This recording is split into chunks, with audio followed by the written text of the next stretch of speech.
Idukki മൂലമുറ്റത്ത് hybrid കഞ്ചാവുമായി cinema മേക്കർമാൻ RG Wayanad എന്നറിയപ്പെടുന്ന രഞ്ജിത്ത് ഗോപിനാഥൻ പിടിയിലായതിന് പിന്നാലെ പരിശോധന ശക്തമാക്കി ഇടുക്കി എക്സൈസ്. ജില്ലയിലെ 10 റേഞ്ചുകളിലായി 400ഓളം ഉദ്യോഗസ്ഥരെ വിന്യസിച്ചാകും പരിശോധന. കഴിഞ്ഞ ദിവസമാണ് മേക്കപ്പ് മാനായ രഞ്ജിത്ത് ഗോപിനാഥൻ 45 ഗ്രാം കഞ്ചാവുമായി എക്സൈസ് പിടിയിലാകുന്നത്.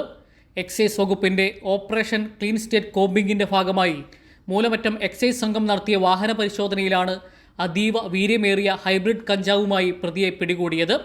ആവേശം, പൈങ്കിളി, സൂക്ഷ്മദർശിനി, രോമാഞ്ചം, ജാനേമൻ തുടങ്ങിയ നിരവധി സിനിമകളിൽ പ്രധാന താരങ്ങളുടെ മേക്കപ്പ് മാനായി RG വയനാടൻ എന്നറിയപ്പെടുന്ന രഞ്ജിത്ത് ഗോപിനാഥൻ പ്രവർത്തിച്ചിട്ടുണ്ട്.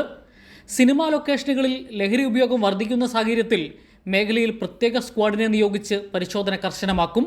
ഇടുക്കി ജില്ലയിലെ പ്രധാന വിനോദസഞ്ചാര കേന്ദ്രങ്ങളിലും അതിർത്തി മേഖലകളിലും പരിശോധന കർശനമാക്കിയിട്ടുണ്ട്. കഞ്ചാവ്, ഹാഷിഷ് ഓയിൽ, MDMA എന്നീ ലഹരി മരുന്നുകളുമായി കഴിഞ്ഞ 4 ദിവസത്തിനിടെ 40 പേരാണ് പിടിയിലായത്. 5-ാം തീയതി തുടങ്ങിയ എക്സൈസിന്റെ പ്രത്യേക പരിശോധന 12-ാം തീയതി വരെ നീളും. കൈരളി ന്യൂസ്, ഇടുക്കി.